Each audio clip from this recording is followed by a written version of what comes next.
Yes, sir. देख रहे हो आलोक? Yes, sir. আচ্ছা, অয়ন শুনতে পাচ্ছো? দেখতে পাচ্ছো?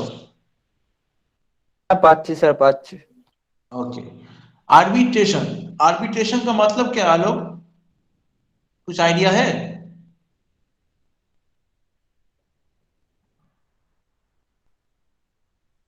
आर्बिट्रेशन का मतलब आइडिया है? नहीं सर, मैंने तो आर्बिट्रेशन का मतलब क्या है कि मानो दोनों अलग अलग पार्टीज है और पार्टीज के बीच कुछ सिविल डिस्प्यूट हो रहा है। मानो कि तुम्हारा गांव में तुम्हारा घर के सामने एक जमीन है, वो जमीन एक्चुअली तुम्हारा है, लेकिन जो तुम्हारा पास में कोई आदमी रहता है वो बोल रहा है कि वो जमीन उसका है। ठीक है ना? तो अभी अगर तुम दोनों के बीच एक लड़ाई झगड़ा हो जाएगा, जिसको हम बोल रहे हैं डिस्प्यूट, प्रॉब्लम हो जाएगा, क्योंकि वो चीज तुम्हारा है लेकिन कोई और उसको तुमसे छीनने की कोशिश कर रहा है। तो इस मैटर को अगर तुम लोग अपने आप ही खत्म कर दे रहे हो तो जिसके पास तुम जाओगे उसको बोलता है आर्बिट्रेटर। और जो ये प्रोसेस है ताकि ये मामला कोर्ट तक ना जाए, ये फुल प्रोसेस को बोलता है कि arbitration.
हेलो, समझ में आया?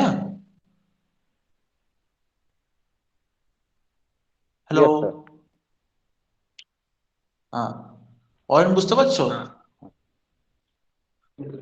স্যার। हाँ बोलो, বুঝতে পারছো?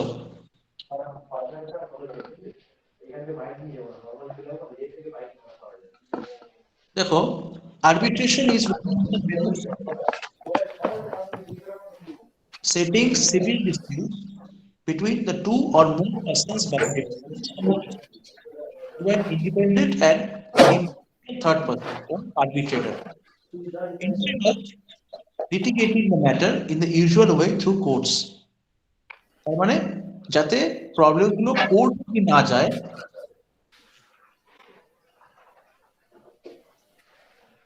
ঠিক আছে, যাতে প্রবলেম গুলো কোর্ট অব্দি না যায় সে কারণে কিন্তু ওরা নিজেদের মধ্যেই মেটামেটা যাতে করতে পারে। ঠিক আছে? It saves time and expenses, সময় এবং খরচা কিন্তু বাঁচিয়ে দেয় arbitration. It also avoids unnecessary technicalities and at the same time ensures substantial justice within limits of law. So এটা কিন্তু জাস্টিস প্রিভেল করে। ঠিক আছে? समझ में आया आलोक? Yes, sir. অয়ন বুঝতে পারলে?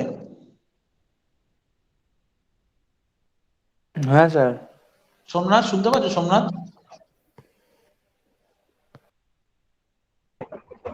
হ্যাঁ স্যার শুনছি স্যার, রাস্তাতে আছি, শুনছি স্যার। ঠিক আছে। এবার কি বলেছে, as per section 2A of the Arbitration and Conciliation Act 1996, arbitration means any arbitration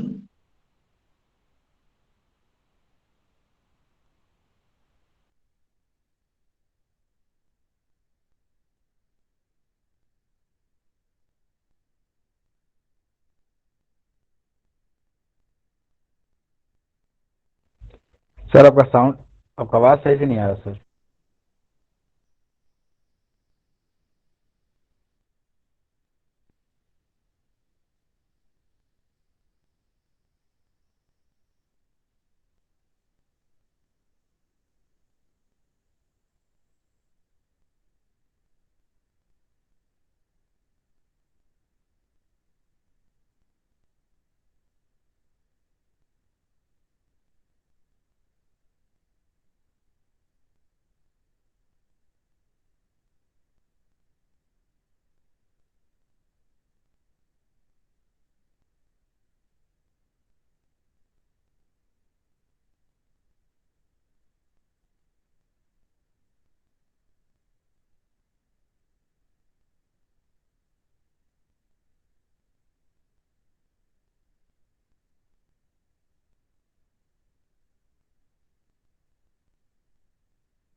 समझ में आया आलोक? ये सर लास्ट पॉइंट आपने सही से समझाया नहीं सर, आवाज सही से नहीं आ रहा था सर।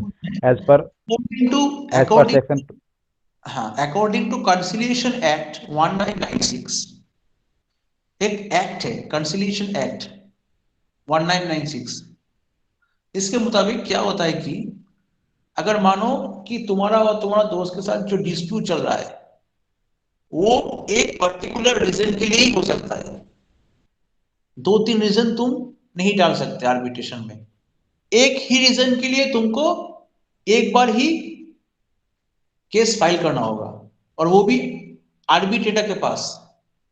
वो बात कोर्ट तक नहीं जाना चाहिए। समझ में आया आलोक? सर अगर मान लीजिए मतलब मेरा वो प्रॉपर्टी है, मेरे पास सारा डॉक्यूमेंट्स है प्रॉपर्टी का, और दूसरा सर कैसे वो मतलब। नहीं, मैं तुमको समझा दे रहा हूं, वो स्टेप बाय स्टेप में आऊंगा, लेकिन रीजन एक तो होगा कि तुम्हारा ओके प्रॉपर्टी के सर। लिए ही, तुम्हारा प्रॉपर्टी के लिए ही तुम जा रहे हो, वो एक निर्दिष्ट रीजन होगा, एक पर्टिकुलर रीजन होना चाहिए। অয়ন বুঝতে পারলে? আচ্ছা, নেক্সট হচ্ছে arbitration agreement. Section 7 states arbitration agreement means an agreement by the parties to submit to arbitration all or certain disputes which have arisen or which may arise between them in respect of a defined legal relationship, whether contractual or not। তো এখানে কি বলেছে, in a construction company, suppose there is a dispute between contractor and the owner of the company। मान के चलो एक construction company में एक कॉन्ट्रैक्टर और एक ओनर के बीच कुछ प्रॉब्लम हो रहा है कॉन्ट्रैक्ट को लेकर। तो उस टाइप का जो डिस्प्यूट होगा वो भी हम लोग एक आर्बिट्रेटर के पास ही लेके जाएगा। तो वैसे टाइप को क्या बोलते हैं, আরবিট্রেশন এগ্রিমেন্ট। একটা কনস্ট্রাকশন কোম্পানিতে যখন একজন কন্ট্রাক্টরের সাথে একজন ওনারের কোনো ডিসপিউট চলে কন্ট্রাক্ট নিয়ে, সেই ধরনের ডিসপিউটকে কিন্তু তখন আমরা আরবিট্রেটরের কাছে নিয়ে যাব, এবং সেই ধরনের এগ্রিমেন্টকে কি বলা হয়, আরবিট্রেশন এগ্রিমেন্ট। বুঝতে পারলে Ayan?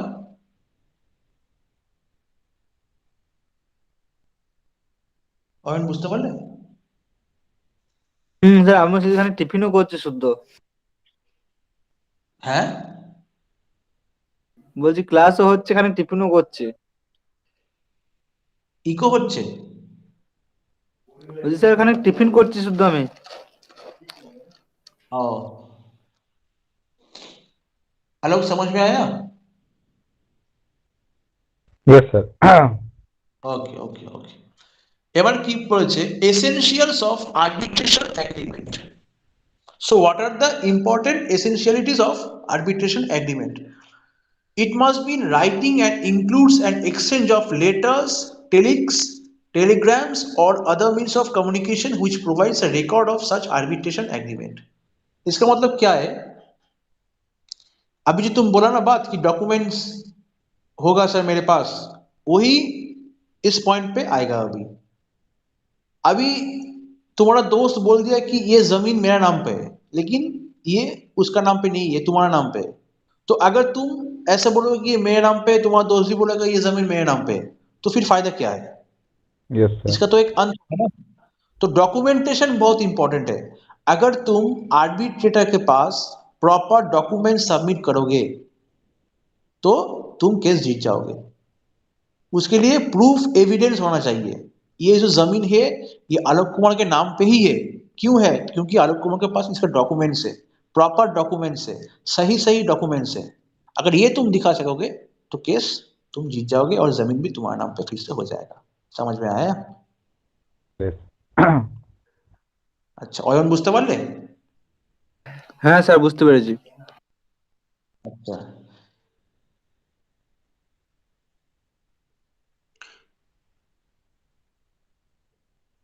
it must have all the essential elements of a valid contract. It is not required to be any particular form, it is only required to be ascertained whether the parties have agreed that the disputes arising between them in respect of subject matter of the contract shall be referred to arbitration. এখানে কি বলেছে, এটা কিন্তু একটা কন্ট্রাক্টের মতো সমস্ত important elements থাকতে হবে। দ্যাট মিনস সাবজেক্টটা খুব ইম্পর্টেন্ট ম্যাটার করবে এখানে। Subject is the most important thing. তুমি কোন বিষয়ে ডিসপিউটটা করছো, তোমার मोटिवটা কি, तुम्हारा असली मकसद क्या है, वही तुमको डिस्प्यूट में तुमको मेंशन करना होगा। एक्चुअल रीजन क्या है तुम्हारा डिस्प्यूट का।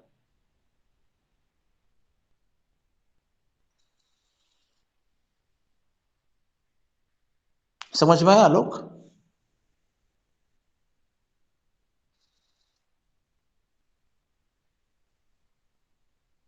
आलोक समझ में आया?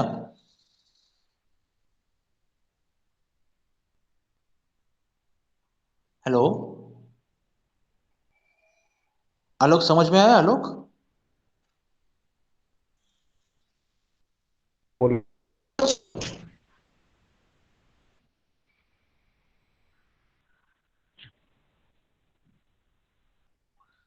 समझ में आया? हेलो,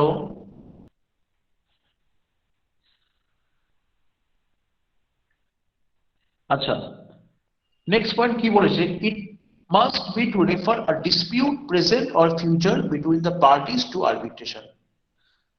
তার মানে এই যে প্রবলেমটা হচ্ছে সেটা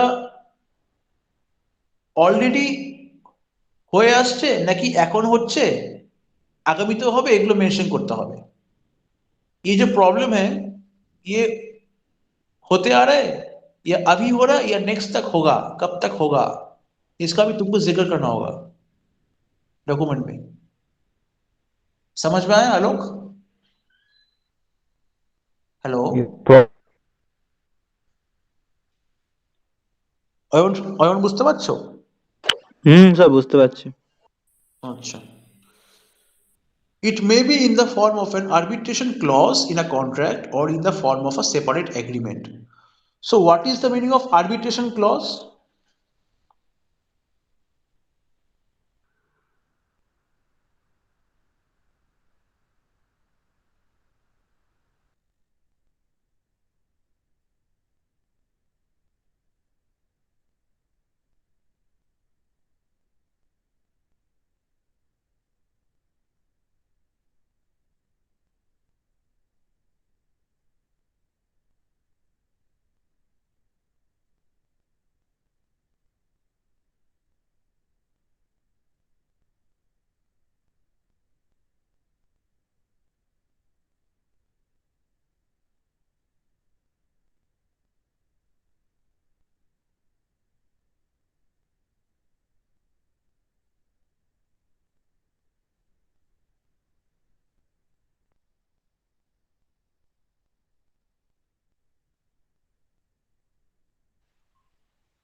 আচ্ছা অয়ন বলো তো আরবিট্রেশন ক্লজ মানে কি?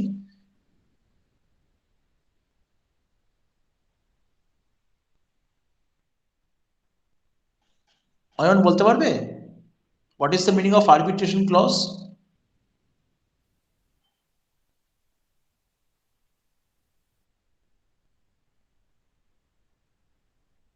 অয়ন শুনতে পাচ্ছ?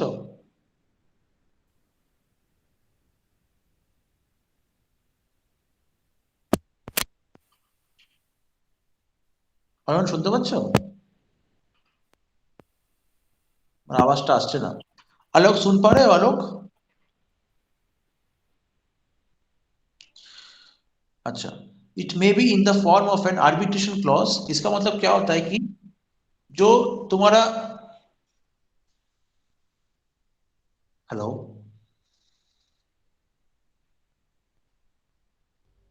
Yes sir. हाँ आलोक, आर्बिट्रेशन क्लॉज मतलब क्या है बोलो तो?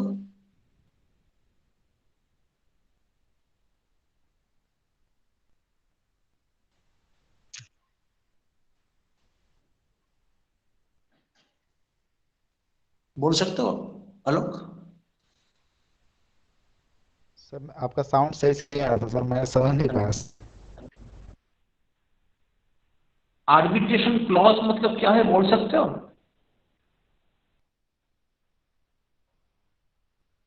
What is the meaning of arbitration clause?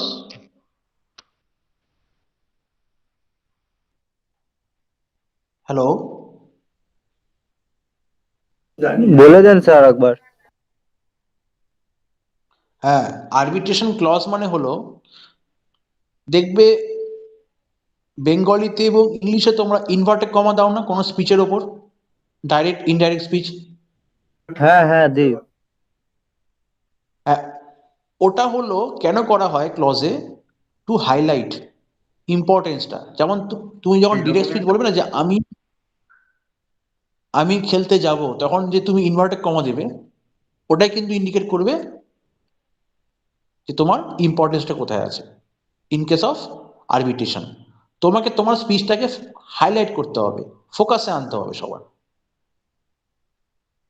বুঝতে পারছো? হুম।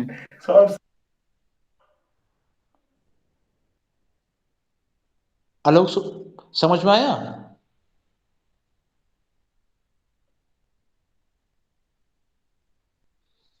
आलोक समझ में आया?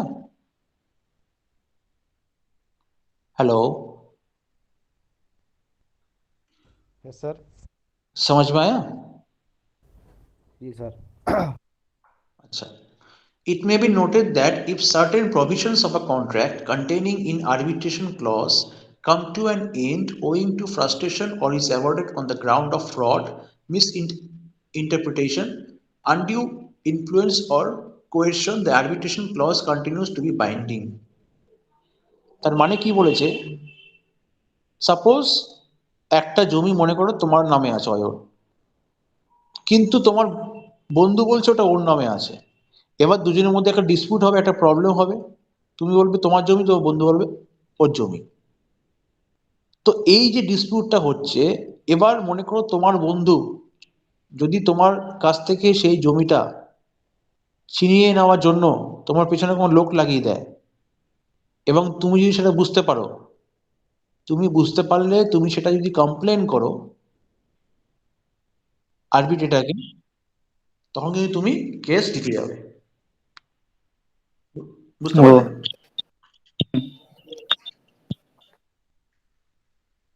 আচ্ছা,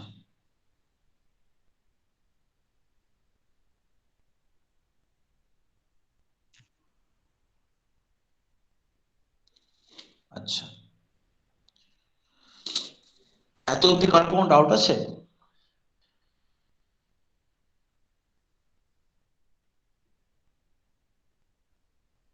আমার যে বুঝতে পয়েন্ট পারছো? আছে ওটা, হ্যালো হ্যালো স্যার, 2 নম্বর যে পয়েন্টটা ছিল না, ওই পয়েন্টটা একটু যদি ক্লিয়ার করে দিন তাহলে ভালো হয়।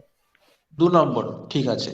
এটাকে কি কারণ বলেছে? ওটা আমার, বলুন। হ্যাঁ হ্যাঁ, ওটা কি বলেছে যে তুমি যখন ডিসপিউটটা ডকুমেন্ট হিসেবে জমা করবে, তখন সেটার মধ্যে তোমাকে সাবজেক্টটাকে ভালো করে লিখতে হবে। কোন বিষয়ে তুমি ডিসপিউটটা করছো, কোন বিষয়ে তুমি কেসটা ফাইল করছো, তোমাকে সেটা ক্লিয়ারলি মেনশন করতে হবে।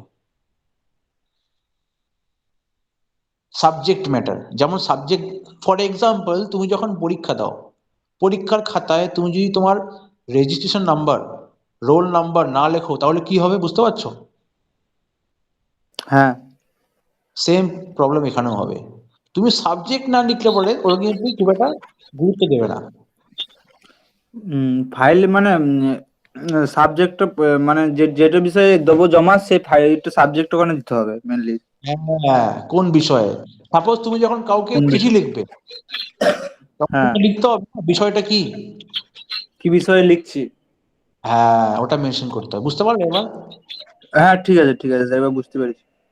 ওকে ওকে।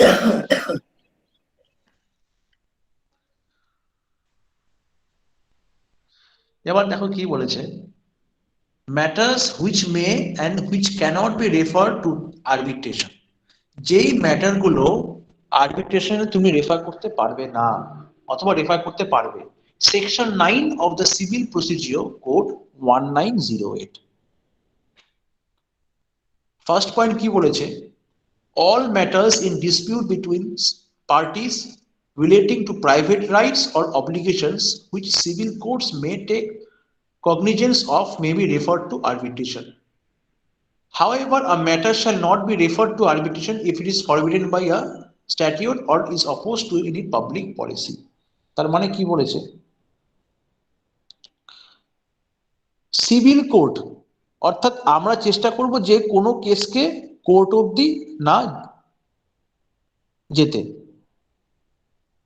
যেতে দিতে, ঠিক আছে? তো সেটা হলো তোমার আরবিট্রেশনের পার্ট। এবার আরবিট্রেশন যদি in case if any emergency comes, তাহলে কিন্তু আমরা সেই সময় সিভিল কোর্টে অ্যাপিল করতে পারবো। That will also be included in arbitration only because arbitration always occurs between civil disputes. Property নিয়ে বেসিক্যালি হয়। বুঝতে পারলে অয়ন? হ্যাঁ স্যার। রূপা বসু আপনি বুঝতে পেরেছেন? হ্যাঁ। अच्छा, आलोक समझ में आया? आलोक समझ में आया? आलोक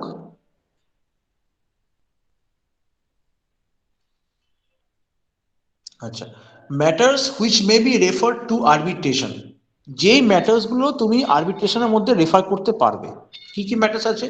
determination of damages in case of breach of contract. What is the meaning of breach of contract? Ayan বলতে পারবে?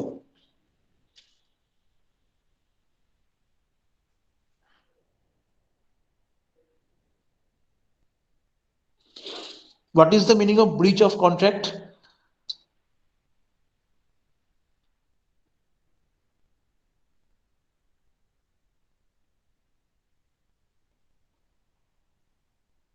রূপা বসু আপনি বলতে পারবেন ব্রিচ অফ কন্ট্রাক্ট মানে কি? কোনো এঙ্গেজমেন্ট কি বলে? যেমন ম্যারেজের ভ্যালিডিটি সেটা বলছে? না, terms of breach contract of সেটা? ব্রিচ অফ কন্ট্রাক্ট, কন্ট্রাক্টে ব্রিচ করা, বলতে পারবে?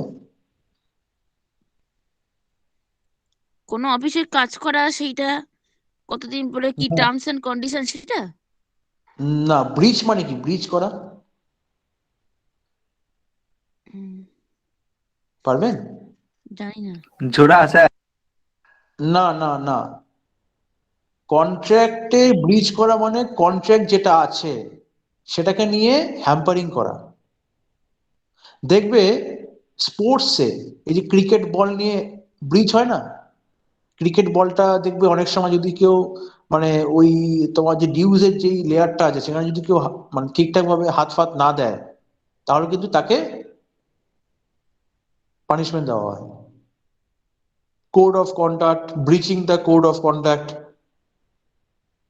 মানে রুলস এন্ড রেগুলেশনস এ এগেনস্টে চলে যাওয়া। বুঝতে পারলে অয়ন? হ্যাঁ। রূপা বসু বুঝতে পেরেছেন? হ্যাঁ, বুঝতে পারলাম। মানে আপনি যদি কোনো রুলস এন্ড রেগুলেশন মেনটেন না করেন কন্ট্রাক্ট একটা তো প্রসিডিওর আছে কন্ট্রাক্টে, সেই কন্ট্রাক্ট তৈরি করার সময় যদি আপনি কোনো মিসবিহেভ করেন বা কোনো মনে করুন কোনো কাজ আপনি ঠিক করে করছেন না, কোনো রুলস এবং মানে কোনো টার্মস অ্যান্ড কন্ডিশনসকে আপনি এড়িয়ে যাচ্ছেন, তখন কিন্তু সেটাকে ব্রিচিং বলে, মেনে নষ্ট নেওয়া, করা। হ্যাঁ, মানে নষ্ট, যে রেগুলেশনটা আছে তাকে না মেনে চলা। না মেনে চলা, একদম correct. Question of validity of marriage, ম্যারেজের ভ্যালিডিটি কেস কিন্তু আরবিট্রেশনের মধ্যে কনসিডার করা যাবে। Matters to right of office, office jobs, office কোনো প্রবলেম হলে পড়ে, অফিসিয়াল কোনো কাজ, that can also be included in arbitration. Time barred claims, এই যে ক্লেম করা হয় কোনো অফিসিয়াল জবে, ক্লেম করা, এই যে পিএফ আমরা ক্লেম করি প্রভিডেন্ট ফান্ড থেকে, যখন টাকাকে ওঠা তখন তাকে ক্লেম করতে হয়, সেই ক্লেমের কোনো প্রবলেম যদি হয় সেটাও কিন্তু আরবিট্রেশনের মধ্যেই ধরা হবে। বুঝতে পারলেন রূপা বসু? স্যার আচ্ছা, অয়ন বুঝতে পেরেছো? Sir question of validity of ম্যারেজটা কি? ভ্যালিডিটি অফ ম্যারেজ কি হবে বলো? আমি তো বললাম মানে Any ম্যারেজের যে problem- ভ্যালিডিটি এটা ওটাই? ভ্যালিডিটি মানে কি, যে রেজিস্টার ও কোনো প্রবলেম হলে পরে you can consider it into arbitration. বুঝতে পারলেন? স্যার। আচ্ছা, নেক্সট হলো matters which cannot be refer to arbitration. কোন কোন ম্যাটার আরবিট্রেশনে তুমি কনসিডার করতে পারবে না? ফার্স্টে আছে ডিভোর্স ম্যাটার, তারপর ভ্যালিডিটি অফ এ উইল, দেখবে বাড়ির বড় কেউ মারা যাবার আগে একটা উইল করে দিয়ে যায়, তাই তো, সেই উইলটা কিন্তু তুমি আরবিট্রেশনের মধ্যে ইনক্লুড করতে পারবে না। ইনসলভেন্সি ম্যাটার্স, যে ম্যাটার্সগুলো আগে থেকেও আনসলভড, যেগুলো এখনো কোনো সলভ করা যায়নি। Matters relating to public charities and charitable trust, matters relating to guardianship of a minor, একজন মাইনরের গার্জিয়ানশিপ কোনো ম্যাটার হলে পরে you cannot consider it into arbitration. Lunacy proceedings, তার মানে প্রথম কোনো তুমি যখন কাজ শুরু করবে, that cannot be considered. Matters of criminal nature, criminal case হবেই না, because it consist only civil case arbitration. বুঝতে পারলে অয়ন?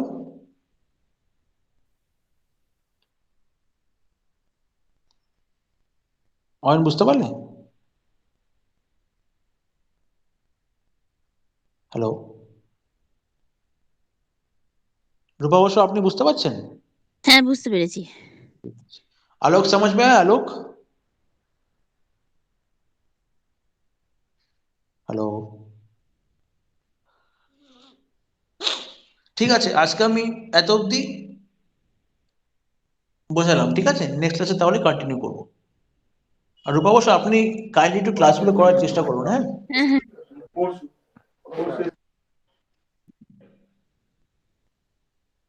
আর কোনো রকম কোনো ডাউট হলে আমি অবশ্যই জানাবেন, ঠিক আছে? ঠিক আছে। অয়ন, তোমার থ্যাংক কোনো ইউ। ডাউট থাকলে অবশ্যই জানাবে, ঠিক আছে? হ্যাঁ স্যার অবশ্যই জানাবো। ওকে ওকে ওকে, থ্যাংক ইউ।